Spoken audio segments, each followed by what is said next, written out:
On se retrouve avec Serge Boileau qui dirige les réseaux de Groupe Auto. Monsieur Boileau, pièces détachées, outillage, équipement, 1 milliard d'euros de chiffre d'affaires, c'est cela pour l'ensemble du groupe? Absolument, c'est le chiffre d'affaires réalisé par nos distributeurs avec l'ensemble des clients réparateurs majoritairement. Et une foule d'enseignes de réparation, hein, Top Garage, Top Carrosserie et Top Auto. Quand on va sur votre site internet, on est submergé. C'est un patchwork. Absolument. Alors pourquoi cette pléthore d'enseignes justement? Si vous voulez, parce qu'elle répond aujourd'hui à une demande sectorisée de l'ensemble des réparateurs français, qui sont plus de 15 000. Hein, donc c'est quand même un maillage national absolument considérable, avec des implantations rurales, des implantations urbaines, avec des spécificités et des spécialisations techniques et d'autres dans le domaine de l'entretien courant. Donc ces enseignes, elles répondent aux préoccupations et aux attentes de chacun de ces réparateurs et surtout à la cible clientèle que chacun recherche. Oui, mais en multipliant les enseignes, vous diminuez votre force quand même quelque part, non ? Oui, alors ça, c'est une question de politique marketing. Certaines grandes enseignes nationales se rassemblent sous un seul panneau. Nous, on a fait le choix d'avoir cette diversité. Je le répète, parce qu'aujourd'hui, le métier de la réparation est fait de constructeurs et d'enseignes de constructeurs. Il est fait d'enseignes traditionnelles, il est fait de généralistes, il est fait de spécialistes. Je le répète, il est fait de garages relativement importants. Il est fait de centres auto aussi. Oui, donc, je crois que ça, c'est des typologies qu'il faut respecter dans leur diversité et qui répondent indiscutablement à une attente des automobilistes. 2011, ça s'est bien passé? C'est une année plutôt correcte. J'ai l'habitude de dire que ce métier de l'automobile, pour en avoir fréquenté d'autres, est plutôt un secteur, à mon avis, où il reste encore énormément de choses à faire. Je crois qu'on en a encore la symbolique en 2011, puisque dans un univers relativement difficile, nous allons terminer en légère progression de chiffre d'affaires en ce qui concerne donc le réseau de distributeurs Groupe Auto et Partners.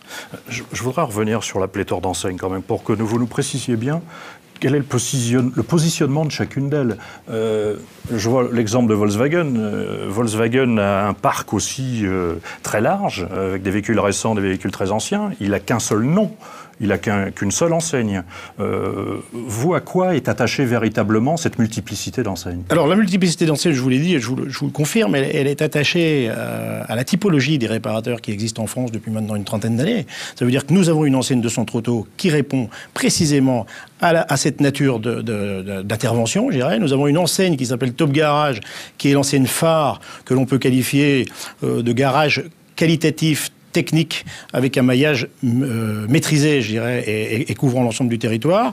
Et puis après, on a aussi parfois, parce que c'est aussi l'activité commerciale qu'il nécessite, répondu à une forme de concurrence. Donc le Garage Premier, par exemple, qui est une enseigne gratuite en ce qui nous concerne, a répondu à un moment donné à la floraison des enseignes light, comme on les a appelées. Ça marche bien ?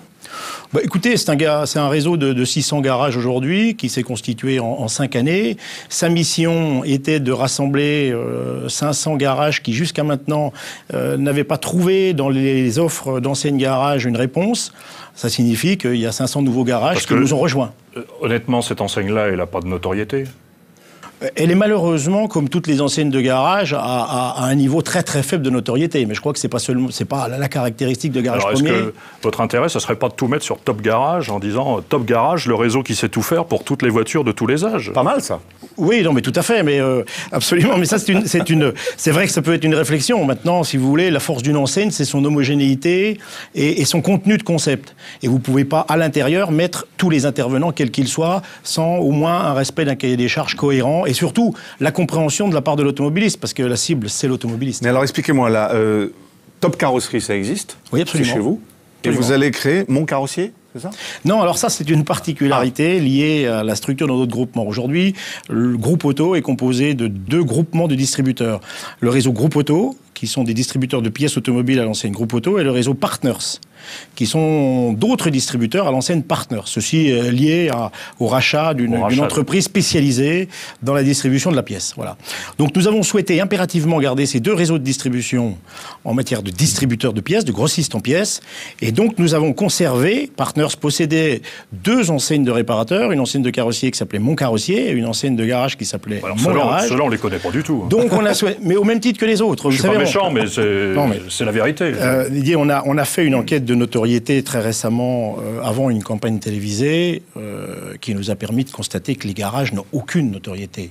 Et au moins, ça nous fait un projet pour les années à venir, c'est de créer le premier réseau de garages enfin connu. Bon, mais c'est vrai qu'il n'y a aucune notoriété en matière de garage. Lorsque vous interrogez les automobilistes dans la rue, lorsque vous leur demandez un nom de garage, ils vont vous citer une enseigne de centre auto national, et on les connaît bien, mais ils ne vont jamais vous citer un garage. Oui, mais vous n'allez pas faire des campagnes de pub sur chacune de vos enseignes. Alors alors pour en revenir à ça, donc nous avons conservé l'identité des 2 réseaux de distributeurs et donc des 2 réseaux d'enseignes de réparateurs de chacun de ces groupements. Ça, c'est une question de politique commerciale nationale et je dirais liée à la cohérence de notre démarche.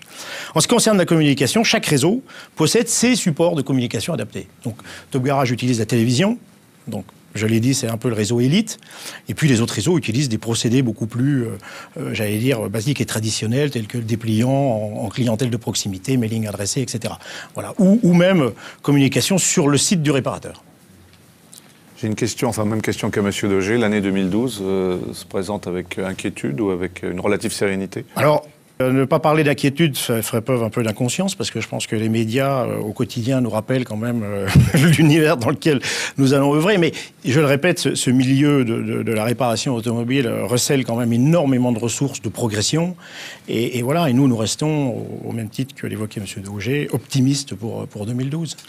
Je voudrais revenir sur un point sur les réseaux dont on parlait tout de suite. Un réseau comme Top Garage, qui est le réseau phare de la maison, comment se fait-il que vous n'ayez pas adopté un système de franchise, carrément? C'est l'histoire de l'automobile. Vous savez, la réparation est intitulée rechange traditionnelle. Je dis toujours avec le sourire qu'elle porte bien son nom. Alors nous, on va essayer d'être les premiers à passer de la rechange traditionnelle alors à un autre mode de rechange. On utilise le nom de distribution moderne pour les centres auto, donc on ne va pas prendre celui-là. Mais voilà, l'objectif prioritaire du groupement, eh bien, c'est de passer à cette nouvelle ère. Ça veut dire passer de la rechange traditionnelle au premier réseau de notoriété nationale. Et si le mot franchise est un peu tabou dans ce milieu de l'indépendance, oui, on ira vers des systèmes de franchise ou d'affiliation, très nettement. Vous savez, chez les constructeurs, on n'emploie pas le mot franchise, mais on n'en est pas loin quand même. Hein. Il y a des objectifs, il y a des tas de cahiers des charges à respecter. Mais ils n'utilisent pas le mot. Achats, ça, c'est une chose qu'on leur copie, c'est cette discrétion et cette prudence dans les mots. Mais dans les actions, on ira vers ça. Mais c'est vraiment une tendance, oui. Oui, très nettement, absolument. C'est à mon avis incontournable. Hein. Je considère que dans ce pays, quasiment dans le monde et au moins en Europe, leader en matière de franchise, la réparation automobile n'y échappera pas. D'accord. C'est votre avis, messieurs? Il y a peut-être une réaction, non? Non, moi j'avais envie de savoir quel était l'âge moyen des clients qui venaient dans vos enseignes. Pas des clients, mais des véhicules, bien sûr. Sur les réparateurs, alors, oui. Puisque je vous dis, on a des enseignes de centre auto et des enseignes de garage. Sur l'enseigne de garage, le constat que l'on fait, mais qui est un constat général depuis 2-3 ans, les véhicules sont de plus en plus anciens, donc ils sont au-delà des 5 années. Et l'autre surprise, c'est donc dans le réseau de centre auto, là, on s'aperçoit qu'il y a des véhicules un petit peu plus récents qui viennent. Donc il y a un croisement qui se fait, qu'on va essayer contre lequel on va essayer un peu de rééquilibrer, je dirais. Mais voilà, on a plutôt des véhicules assez anciens, au-delà de 7 ans. Tout le monde le constate, le vieillissement du parc, je suppose. Oui. Ouais. Alors après, si je peux me permettre, sur l'histoire du vieillissement du parc et la question... Oui, allez-y. Il y a l'espace entre les révisions, oui. Vieillissement du parc, donc attention, le chiffre d'affaires de l'entretien va baisser. Il y a une donnée qu'il ne faut pas perdre de vue, c'est l'augmentation considérable des pièces et de la main-d'œuvre dans ce pays depuis quand même pas mal d'années. Oui. Donc... ça, c'est un autre objectif. Des prix, vous voulez dire? Des prix, oui, absolument. Des prix, oui, des prix des pièces et des prix de la main-d'œuvre. Oui, c'est un problème, mais c'est ce qui a compensé aussi le chiffre d'affaires perdu par l'espacement des révisions, d'accord, qu'on évoquait tout à l'heure. Et ça me permet de rebondir en disant que c'est aussi une obligation de venir vers des réseaux beaucoup plus maîtrisés, beaucoup plus encadrés. C'est qu'il va falloir, entre guillemets, mener ce combat-là. Ça veut dire repositionner les réparateurs de façon compétitive sur le marché de l'entretien automobile. Ça veut dire les inciter à être plus vendeurs. Ça veut dire quoi? Ça veut dire que ça va être les assister, indiscutablement, beaucoup plus les assister dans l'aide à la vente, qui est un besoin considérable en matière de rechange traditionnelle.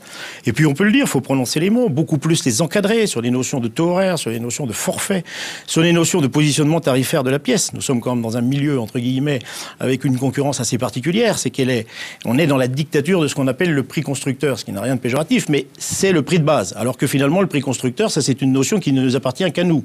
L'automobiliste, ce qui l'intéresse, c'est le payer de meilleurs prix et d'avoir le meilleur rapport qualité-prix sur une pièce. Les pièces détachées neuves ont augmenté de 35% en 5 ans. Oui. C'est ça. Et si on prend encore 5 ans avant, le chiffre est considérable. Et la main-d'œuvre a dépassé les 70%. L'ensemble des réseaux Groupe Auto représente quel chiffre d'affaires? Alors, l'ensemble des réseaux Groupe Auto représente jusqu'à 30 à 35% du chiffre d'affaires d'un distributeur. D'un distributeur. D'un distributeur. D'accord. Alors après, c'est très variable entre le distributeur qui s'investit sur les réseaux et celui qui s'investit moins. D'accord ? Oui, donc ça c'est clair que c'est une particularité qui est liée aussi à notre management, à notre organisation. Bon, aujourd'hui, par rapport aux milliards évoqués tout à l'heure, on est de l'ordre de 30 à 35%. Merci.